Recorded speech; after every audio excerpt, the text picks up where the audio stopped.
Let me give you a WhatsApp number. You look beautiful.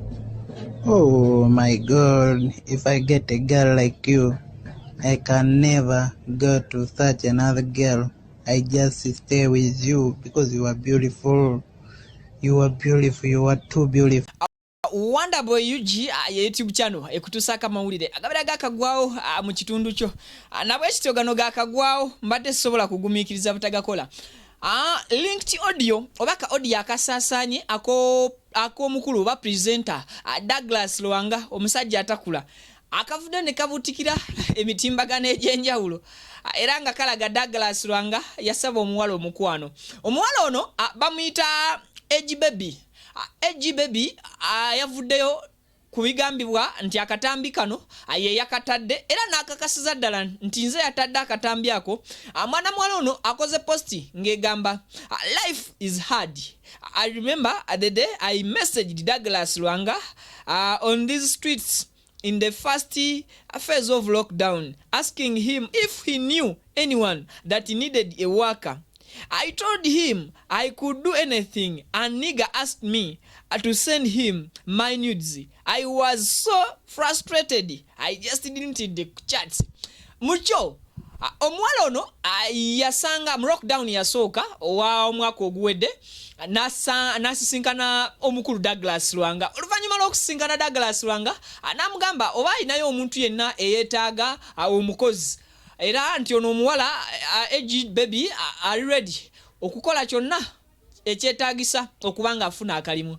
Douglas Lwanga kyeyasooka okusaba omuwala ono nga bakawukana yamugamba amusindikire ebifaananyi bye ng'ali bwereere. Ani abisaba? Douglas Lwanga. Arushaji akulaba kyala ne Douglas mwekuumidde ku mutindo bannaffe.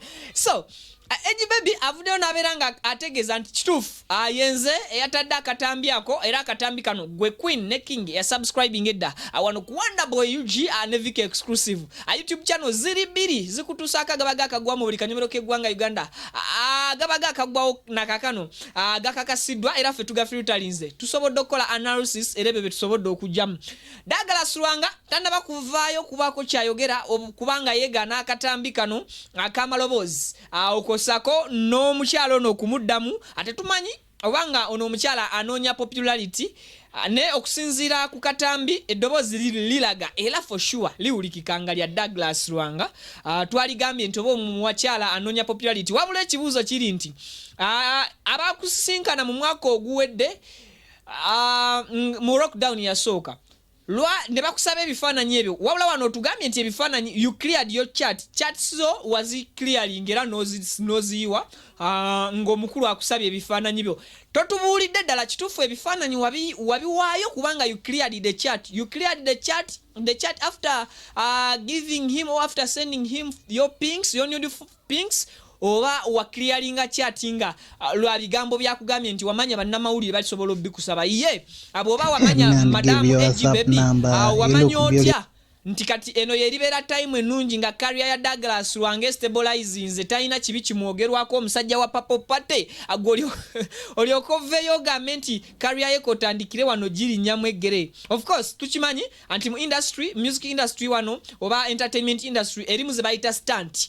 Stunts gwatazimanyi abantu bagenda mu maaso bw'alaba nga erinnya lye terikyayogerwako basobola okubaako kye bakuriyetinga erinnya ly'omuntu lisobola okuddamu okusituka. Abantu baba baagala following of course kimanyi balina bye basooka okupanga okusobola okuyisaawo kati we don't know obanga also this is a stunt obanga tuli ku reality omuwala Edgy Baby ategeeza kyayogera. Ankugamba oli ku Wonderboy UG ne Vika exclusive YouTube channel ziri bbiri bw'oba subscribing ku Wonderboy UG waliwo by'omissinga byotalaba agenda ku Vika exclusive nawo subscribing atubeerawo bulungi butereevu. Queen ne King abadde alaba obulabi video zaffe nga tosubscribing nga amukwano anzikiriza nkusabe anti subscribing wonna osobola okuba nga ofuna updates ekisinga obukulu bw'osubscribing akateeke kabeereko nga kali active kajje mu personalize akateeke mu all buli wetuteekayo video jukira olunaku tuteekayo stories esukka mu 5 oluusi tukuba n'omukaaga. So nkugamba abugambi kwata bukwasi ku pensero sharing and inviting ne bano